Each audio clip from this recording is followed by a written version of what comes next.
Welcome to this problem-solving session. Today, we'll tackle LeetCode problem number 593, valid square. In this problem, we'll analyze four given points and determine if they form a valid square. Let's dive in and explore the solution together. In this problem, we are tasked with determining whether four given points in a 2D plane form a valid square. To qualify as a valid square, there are three main properties that must be satisfied. First, all four sides of the square must have equal length. Second, the two diagonals of the square must also have equal length.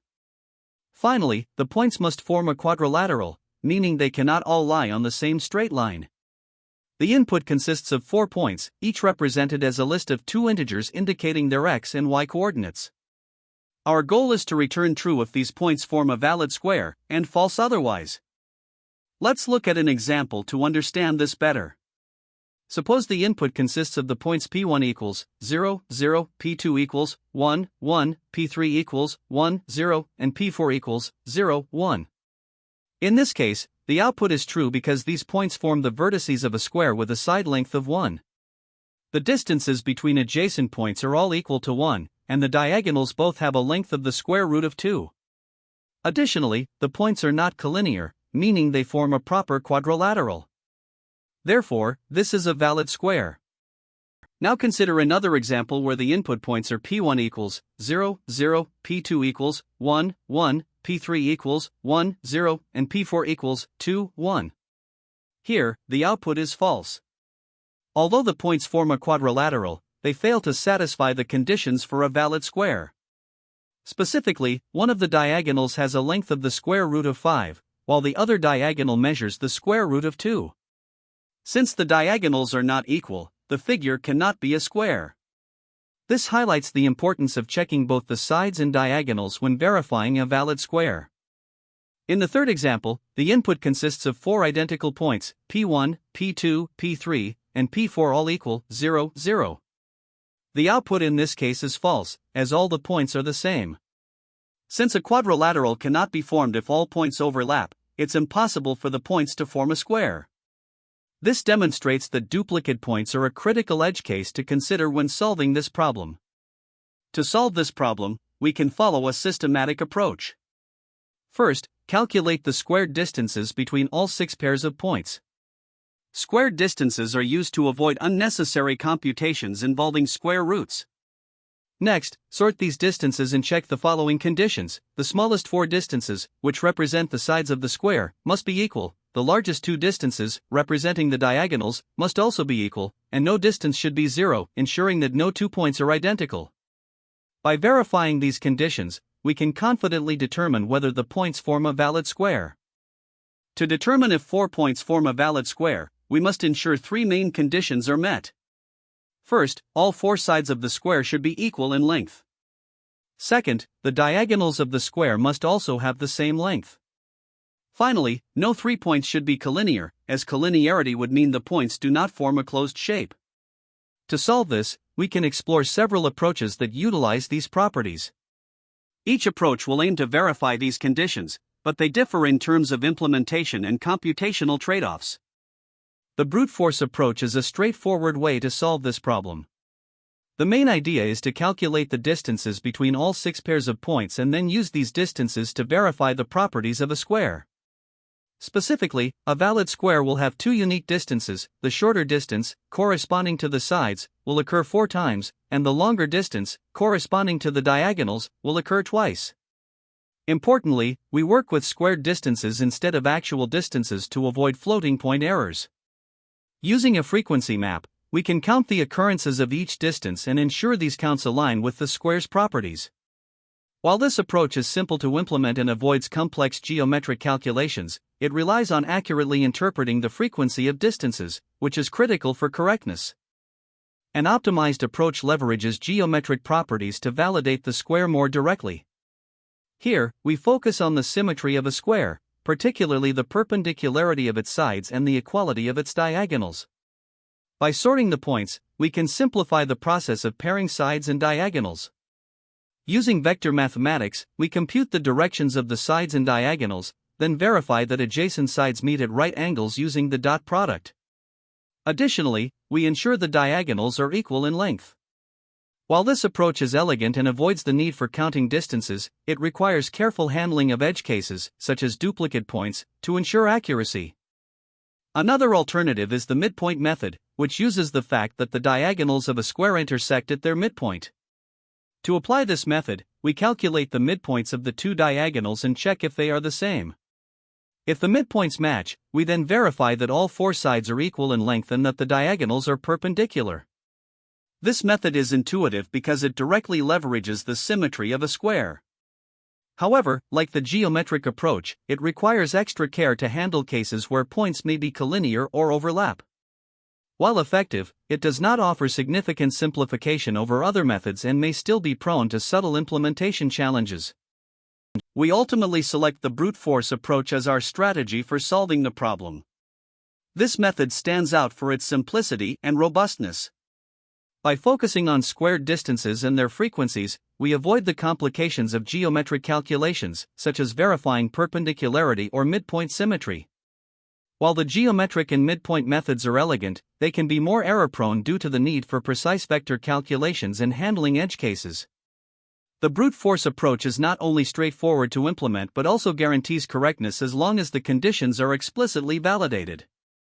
Although it may require a small amount of additional memory to store distances, this cost is negligible given the problem's constraints. Overall, the brute force method offers a balanced solution that combines practicality with reliability, making it the ideal choice for this task. To solve the problem of determining whether 4 points form a valid square, we need to break it into manageable steps. First, we must understand the input. The points are given as tuples, each representing coordinates in a 2D plane. To compare distances effectively, we define a utility function called distance that calculates the squared Euclidean distance between 2 points. Using the squared distance, which is calculated as x2 x1 caret 2 plus y2 y1 caret 2, avoids the need for computationally expensive square root operations, making our comparison simpler and faster. Next, we compute the distances between all 6 pairs of points formed by the 4 input points. By storing these distances in a list, we can systematically analyze them in the subsequent steps.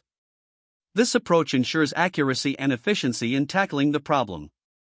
Storing squared distances is advantageous because it allows us to directly compare lengths without requiring square root calculations, which not only improves performance but also avoids potential inaccuracies from floating point arithmetic. The next step is to group and analyze these distances. For the points to form a valid square, there must be exactly 2 unique distances, one representing the side lengths of the square and the other representing the diagonals. Importantly, the diagonal length must be exactly twice the side length. To validate this, we can use a counter, such as a dictionary from the collections module, to group the distances and count their occurrences. The correct pattern is that one distance should occur 4 times, corresponding to the sides, and the other should occur twice, corresponding to the diagonals. Additionally, we need to ensure that no 3 points are collinear, as this would invalidate the square. Interestingly, this collinearity check is implicitly handled if the distance conditions are satisfied, as collinear points would disrupt the required pattern of distances. Once the distances have been grouped and analyzed, we can conclude whether the points form a valid square based on the conditions we've established. If there are exactly 2 unique distances, with one occurring 4 times and the other twice, and the diagonal length is exactly twice the side length, we return true. Otherwise, we return false. This method leverages the relationship between distances to avoid more complex checks, such as explicitly verifying right angles. By relying on squared distances, we simplify the computations while ensuring accuracy and efficiency. Additionally, the use of data structures like lists for distances and dictionaries for counting occurrences makes the implementation straightforward. This approach demonstrates how the problem can be reduced to a simple verification of distance counts, eliminating the need for explicit geometric calculations. The code implementation captures this logic clearly. After calculating all 6 pairwise squared distances, we use the counter class to count occurrences of each unique distance. From there, the logic is straightforward. We check if there are exactly 2 unique distances. If this condition fails, we immediately return false. Otherwise, we extract the two unique distances, sort them to identify which is smaller, and verify that the smaller one corresponds to the sides and the larger one to the diagonals. Specifically, the diagonal length must equal twice the side length, and the counts must match the expected pattern of 4 sides and 2 diagonals. If all these conditions are met, the function returns true. This concise implementation ensures that the solution is both elegant and efficient. The time complexity of this approach is constant, 1, since the number of distance computations in checks is fixed, regardless of the input values. The space complexity of the solution is also constant, 1, as we only store a fixed number of distances and counts irrespective of the input. This minimal space usage complements the efficiency of the algorithm. When implementing this solution, it is crucial to consider edge cases. For example, if any 2 points are duplicates, the square cannot be valid. Similarly, if all points are collinear, the square is invalid. Another important distinction is ensuring that the diagonals are exactly twice the side length, which prevents the algorithm from misidentifying a rhombus as a square. These checks ensure that the solution is robust, handling all possible inputs correctly while maintaining optimal performance. By focusing on these aspects, we achieve both correctness and efficiency in solving the problem. This Python implementation solves the problem of determining whether 4 points form a valid square. The algorithm begins by defining a helper function, distance_squared, which calculates the squared distance between 2 points. Squared distances are used instead of actual distances to avoid floating point precision issues. The valid square function accepts 4 points as input and stores them in a list. It then computes all pairwise distances between the points, storing these distances in the distances list. A valid square is characterized by exactly 2 unique distances, one for the sides and one for the diagonals. The set function is used to extract unique distances, and if the number of unique distances is not 2, the function immediately returns false. Next, the 2 unique distances are sorted to identify the side and diagonal lengths. For a valid square, the diagonal length must be exactly twice the side length. If this condition is not met, the function returns false.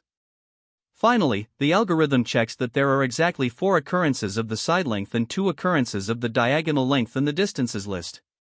If this condition is satisfied, the points form a valid square, and the function returns true.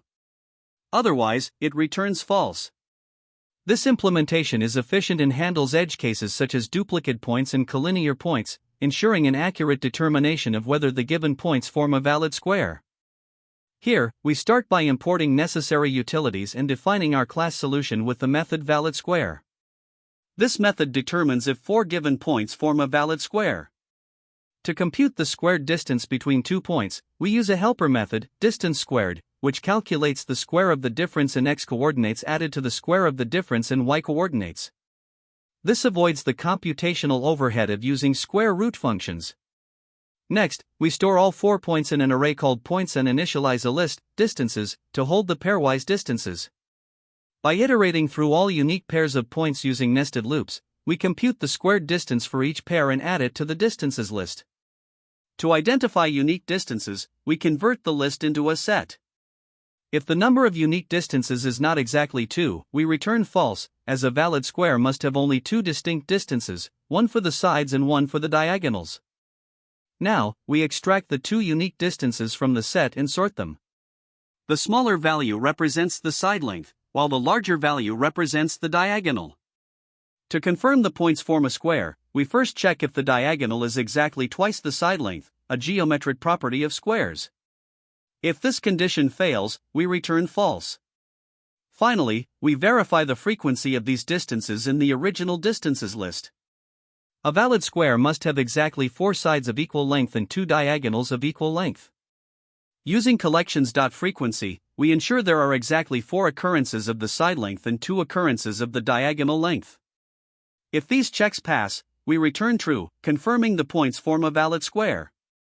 Here, we begin by examining the first example to determine if the given points form a valid square.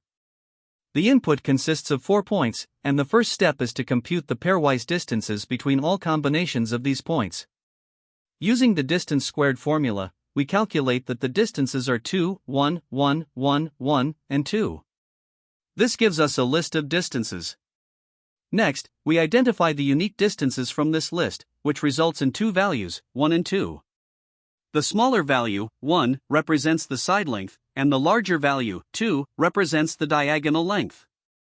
To confirm the relationship between the side and diagonal, we check if the diagonal is twice the side length, which it is in this case.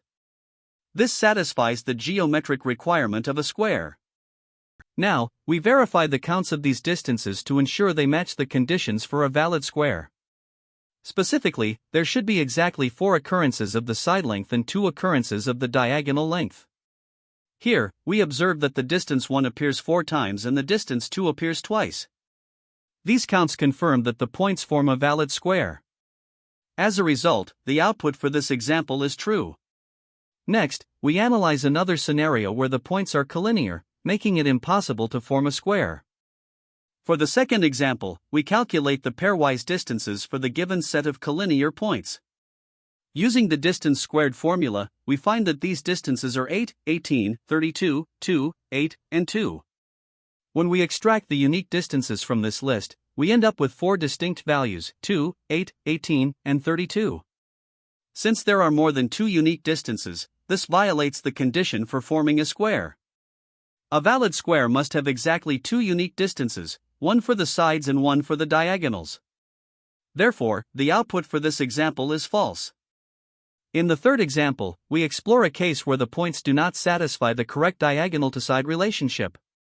After computing the pairwise distances, we obtain the values 5, 1, 5, 2, 2, and 5. Extracting the unique distances results in 3 distinct values, 1, 2, and 5. Once again, having more than 2 unique distances makes it impossible for these points to form a square. Even if we attempted to interpret these distances as sides and diagonals, the diagonal-to-side length relationship would not hold. Thus, the output for this example is also false. To summarize, the valid square function works by systematically verifying the geometric properties of a square. First, we compute all pairwise distances between the points. Then, we extract the unique distances to determine the lengths of the sides and diagonals. We check if there are exactly 2 unique distances and confirm that the diagonal length is twice the side length. Finally, we validate the counts of the side and diagonal lengths to ensure they align with the requirements of a square. By following these steps, we can reliably determine whether a given set of points forms a valid square. To analyze the time complexity of our solution, we begin with the step of calculating pairwise distances between the 4 points.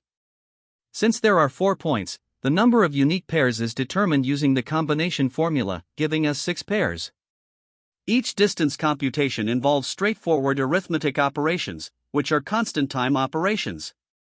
Therefore, calculating all pairwise distances takes 6, which simplifies to 1, since the number of points is fixed. Next, we store these distances in a list and convert the list into a set to identify unique distances. The set operation processes all 6 distances, which again requires 6 or 1 time. Following this, we sort the unique distances to distinguish between the side length and the diagonal length. Sorting a list of just 2 elements is also a constant time operation, making this step 1 as well. The next step involves counting the occurrences of the side and diagonal lengths in the list of distances. With 6 distances in total, counting the occurrences of each unique value takes 6 time per value. Since there are 2 unique values, this step requires 6 plus 6, which simplifies to 1 due to the fixed size of the input. When we put all these steps together, every operation involves a constant amount of work, as the number of points and distances is fixed. This means the overall time complexity of the solution is 1. Now, turning to space complexity, the input points are stored in a list, which requires space proportional to the number of points. Since there are always 4 points, this requires 4 or 1 space. Similarly, the distances are stored in a list of length 6, which also requires constant space, 6 or 1. In addition to the storage for points and distances, we also use a set to store the unique distances. At most, this set contains only 2 elements, one for the side length and one for the diagonal length. Storing these 2 values requires 2, which simplifies to 1 space. Beyond that, we use a few auxiliary variables such as side and diagonal for calculations. These variables are simple scalars and therefore require O(1) space. Since all storage requirements are constant and do not scale with the size of the input, the total space complexity of this solution is O(1). To understand the efficiency of this approach, let's compare it with a naive brute force solution. In a brute force method, we would generate all possible quadrilaterals from the given points and check each one to see if it forms a square.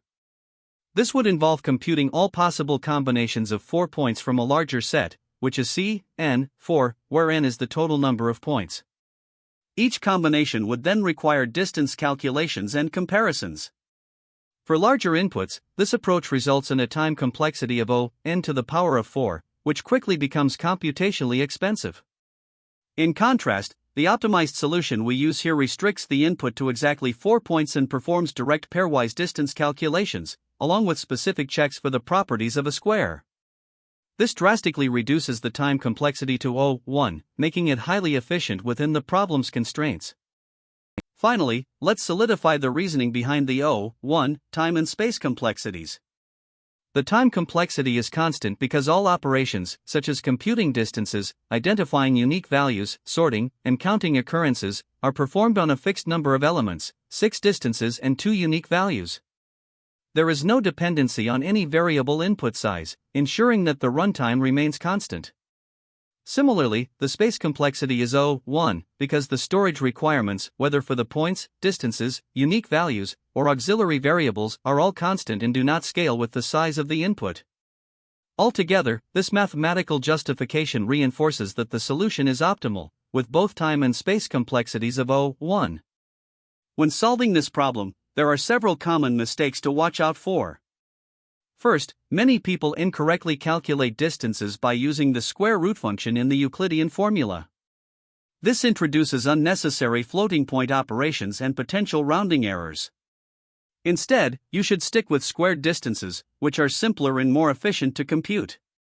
Another frequent error is missing edge cases, such as when 3 or more points are identical. In such scenarios, it's impossible to form a square, so always ensure that all points are distinct. Additionally, don't assume that the input points are given in a specific order. The problem doesn't guarantee any fixed arrangement, so your solution should handle all possible permutations of the points. A critical oversight can also occur if you only check for equal side lengths without confirming that the diagonals are equal as well. Equal side lengths alone might form a rhombus, which is not necessarily a square. Finally, be careful not to overcomplicate your logic with excessive conditionals or hard-coded comparisons. A more systematic approach, such as using a set or sorting distances, is often cleaner and less prone to errors. This problem is a favorite in interviews because it tests a range of skills, from understanding geometric properties to implementing an efficient algorithm. Recognizing the underlying symmetry and using mathematical properties to simplify the solution is key. Interviewers often want to see if you can write a clear and optimal solution. For example, using a set to store distances ensures efficiency while keeping your code concise. It's also important to discuss edge cases, like when all points overlap or when they are collinear. Proactively addressing these scenarios demonstrates strong problem-solving abilities. Lastly, be sure to explain why your approach has constant time complexity, O(1), since the number of points is fixed at 4. Highlighting this efficiency underlines your understanding of the problem's constraints and your ability to optimize solutions. If you find this problem interesting, there are several related problems that further test your geometric reasoning skills. For example, LeetCode 149, Max Points on a Line, focuses on calculating slopes between points instead of distances. Similarly, LeetCode 611, Valid Triangle Number, challenges your understanding of geometric properties, particularly the triangle inequality. Another intriguing problem is LeetCode 356, Line Reflection, which examines symmetry among points. Lastly, LeetCode 835, Image Overlap, involves manipulating points within a grid, combining geometric reasoning with spatial manipulation. Exploring these problems can deepen your understanding of geometry-related algorithms and help you recognize recurring patterns. There are multiple approaches to solving this problem, each with its own trade-offs. The brute force method involves checking all possible combinations of point pairs to calculate distances and validate the square's properties. While this approach is straightforward and easy to implement, it can be inefficient and repetitive. Another option is the sorting-based approach, where you lexicographically sort the points and then systematically compare distances. Sorting ensures a consistent point order, but it adds extra complexity due to the sorting step. The most efficient and elegant approach is set-based validation. By storing unique distances in a set, you can easily verify the square conditions for equal sides and two equal diagonals translate to exactly two unique distances. Though this method might seem less intuitive initially, it results in cleaner and less error-prone code once understood. Each approach has its pros and cons, so it's important to choose the one that best fits the problem context and your comfort level. Great job on completing this problem. To summarize, we used geometry and distance calculations to determine if 4 points formed a valid square. Remember the importance of verifying equal sides and diagonals, as well as handling edge cases. Thanks for watching, and see you in the next challenge. That's the end of this tutorial. I hope you found this explanation helpful for understanding the solution to this LeetCode problem. If you enjoyed this content, please consider subscribing to the channel for more coding tutorials and solutions. Feel free to leave a like if this video helped you, and don't hesitate to comment with any questions you might have. Thanks for watching, and happy coding!